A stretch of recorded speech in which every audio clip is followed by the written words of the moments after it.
할렐루야. 예, 성경 통독 22주 차 되었습니다. 사무엘상 8장부터 이제 사무엘상 15장까지 읽으시면 됩니다. 이 부분 좀 설명 드릴 텐데요.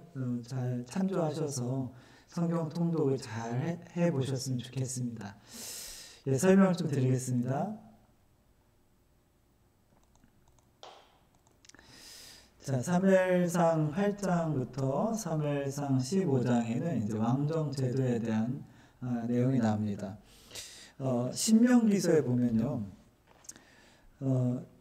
반드시 내 하나님 여호와께서 택하신 자를 왕으로 세울 것이다, 이렇게 말하고 있어요.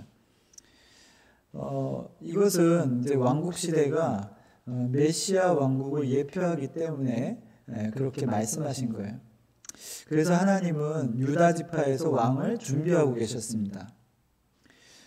백성들은 자기들이 택한 왕을 세울 것을 요구했고, 하나님은 그것이 얼마나 큰 죄인지를 이제 설명을 했어요. 그럼에도 불구하고 백성들이 원한 왕이 되었죠. 사울이 이제 왕이 됩니다. 이런 내용은 이제 8장에서부터 12장에 기록이 되어 있습니다. 이제 왕이 된 사울은 사람이 택한 세속적인 왕을 상징적으로 보여줍니다. 그래서 그는 블레셋과의 전쟁에서 제사장만이 드릴 수 있는 번제를 드리는 그 불신앙, 그리고 또 불순종을 보여줍니다. 또 이 아말렉 전쟁에서 아말렉을 완전히 진멸하라고 했는데 거기서도 여전히 불순종하게 되죠. 이것은 신명기에서 말한 왕정제도를 어긴 것입니다. 그래서 왕국시대의 왕정제도는 오직 예수 그리스도만이 만왕의 왕이심을 이제 반증하는 것이죠. 이런 내용들이 이제 담겨 있다고 보시면 됩니다. 조금 더 8장부터 12장 내용을 설명드리겠습니다. 여기 이제 사울 왕을 선택하고 이제 세우는 장면이 나오는 거죠. 하나님이 약 400년 전에 이미 말씀하신 대로 백성은 모든 나라와 같은 왕을 요구합니다. 그 모든 나라와 같은 왕이라는 것은 이웃 나라를 침략하고 죽이고 또 탈취해서 부강한 나라를 만들어서 잘 먹고 잘 살고 싶은 그런 이제 자신들을 그렇게 잘 먹고 잘 살게 하기 위한 그런 왕을 원하는 것입니다. 그러니까 그들은 우리의 싸움을 싸워줄 어떤 정치적인 왕을 요구한 것입니다. 그래서 이렇게 백성들의 요구는 우리의 싸움을 싸워줄 이제 정치적인 왕을 요구하는 거죠. 이 사람들의 마음이 원래부터 이 악해 있어서 여전히 바뀌지 않았음을 이제 요한복음에서는 오병이어의 기적이 일어난 후에 사람들이 먹고 배부른 까닭에 예수님을 억지로 임금 삼으려 하는 모습으로 이제 보여주고 있죠. 여전히 사람들 안에는 그러니까 이제 자신들을 위한 왕을 세우는 것이죠.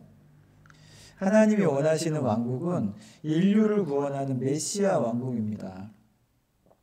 하나님은 메시아 왕국의 예표로 다윗을 이스라엘 왕국의 시대에 왕으로 세우려는 그 마음을 품으셨어요. 그런데 백성이 모든 나라와 같은 왕으로 이제 사울을 택함으로 그가 왕이 됩니다.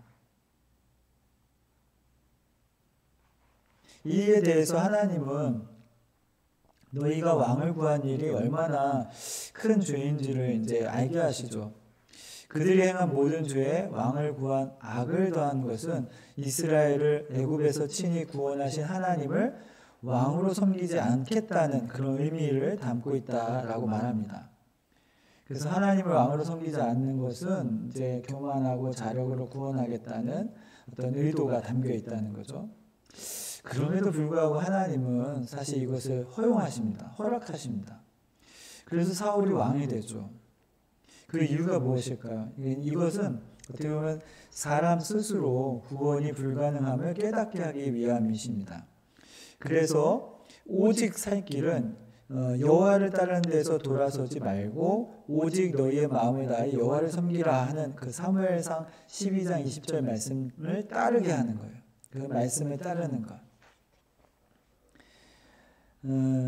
사무엘상 12장 22절에도 이런 말씀이 있어요. 돌아서서 유익하게도 못하며 구원하지도 못하는 헛된 것을 따르지 말라. 그게 뭐예요? 왕을 세우는 거죠. 이제 어떻게 보면 이제 사람 스스로 구원할 수 있다라는 것을 생각하는 것, 하나님을 왕으로 섬기지 않겠다는 것, 이런 것들이 다 헛된 거죠. 예전에 그들의 조상은 애굽에서 구원하신 하나님을 금송아지로 알고 우상을 섬겼었죠. 이와 같습니다. 그러니까 메시아 왕국의 예표가 되지 못하는 왕과 백성, 그들의 어떤 죄로 인해서 이제 그들이 이제 멸망하게 되는 그런 모습들을 이제 보여주는 거죠. 이에 대해서 이제 호세아가 호세아 13장 11절 이렇게 말하셨죠. 내가 분노함으로 내게 왕을 주고 진노함으로 폐하였노라. 이걸 하나님이 흔쾌히 허락하신 게 아니라는 거죠. 백성들을 알게 하기 위해서, 깨닫게 하기 위해서 사울 왕을 이제 세워 주신 거고, 그 사울 왕을 다시 멸망의 길로 가게 하시면서 그 폐하였다, 진노함으로 폐하였다, 이렇게 설명하고 있습니다. 자, 그래서 사무엘상 8장부터 12장에는 이런 백성의 요구, 그 다음에 이것을 이제 요구하는 사람들에 대해서 죄라는 것을 지적해 줬지만 그래도 사울 왕을 선택하는 이 백성들에게 하나님 허락해 주셨고, 그 허락한 왕이 이제 타락하는, 멸망의 길로 가는 그런 모습들을 이제 보여주고 있습니다. 특별히 이제 다음에 보실 이제 13장부터 15장에 그래서 이제 사울 왕위를 폐위하는, 그러니까 하나님이 이제 사울을 버리시는 그런 내용들이 나오는데 왜 그를 버리셨는지에 대한 내용이 나옵니다. 사울 왕은 예견한 대로 통치 기간 40년 중에 초기 2년이 지나면서부터 이 폐위의 징조를 보이기 시작합니다. 첫 번째 사건은 블레셋과의 전투에서 일어났고요. 두 번째는 아말렉과의 전투에서 일어났습니다. 이 블레셋과의 전투가 13장에서 14장이고 아말렉 전투는 15장의 내용이 나옵니다. 하나님의 분노는 백성이 하나님을 왕으로 인정하지 않는 것이고, 하나님의 진노는 하나님 외에는 구원자가 없음에도 우상을 만들어 섬기는 것입니다. 이 사울이 하나님을 왕으로 인정하지 않고 하나님의 진노를 일으키게 된 것은 이제 제사장 영역을 침범하고 자기 마음대로 번제를 드렸습니다. 이 블레셋과의 전투에서 기다리지 못하고 제사장 영역을 침범하죠. 또 아말렉과의 전쟁에서 진멸하라고 하는 하나님의 명령에 불순종합니다. 그래서 전리품을 챙겨오죠. 그리고 그것을 또 속이면서 사무엘에게 이야기하죠. 이에 대한 어떤 말씀으로 순종이 제사보다 낫다, 이 사무엘이 이야기하죠. 사무엘상 15장 22절에 그렇게 말씀하시죠. 이제 순종이 제사보다 낫다고. 그 사무엘 선지자의 이 책망은 불순종으로 드리는 제사는 자신을 위해 우상을 섬기는 것이라는 뜻입니다. 그러니까 불순종의 제사는 자신을 위해서 우상을 섬기는 것과 똑같다. 그래서 순종이 제사보다 낫다, 이렇게 말씀하시는 거죠.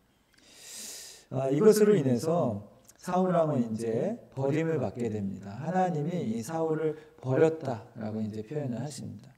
그래서 이 사울 왕은 하나님이 주신 권력을 이용해서 잘 살아보려는 어떻게 보면 옛사람의 우리의 전형적인 모습이라고 볼 수가 있습니다. 그래서 하나님은 항상 분노하고 진노하시는 이유가 뭐냐면 하나님을 왕으로 인정하지 않을 때, 또 우상을 섬길 때라는 것을 이 사울 왕을 통해서 이제 보여주는 것이 지금 사무엘상 13장부터 15장의 내용이다라고 볼 수 있습니다. 그래서 결국은 이제 사울은 이제 버림을 받게 되고 새로운 왕인 이제 다윗을 준비해 가시고 선택해서 세우시는 그런 과정들을 이제 다음 주에 23주에 여러분 읽으시게 되겠습니다. 예, 오늘 이 사무엘상 8장부터 15장까지의 내용도 굉장히 중요한 것 같습니다. 어쩌면 우리의 왕은 하나님밖에 없으시죠. 그걸 인정하셔야 되고 그 하나님의 말씀에 늘 순종하고 따를 수 있는 사람이 되셔야 합니다. 그렇지 않고 다른 거 바라보고 우상을 섬기고 헛된 것을 쫓아가면 결국 우리는 멸망의 길로 갈 수밖에 없습니다. 사울왕과 같은 모습이 될 것입니다. 한 주간 성경 또 잘 읽으시면서 그 하나님의 마음을 깨닫고 정말 우리가 예수 그리스도를 왕으로, 하나님을 왕으로 모실 수 있는 우리 귀한 성도님들 되시길 주님의 이름으로 축복합니다. 예, 여러분 한 주간 또 성경 잘 읽으시기 바랍니다. 여러분 사랑을 축복합니다. 할렐루야.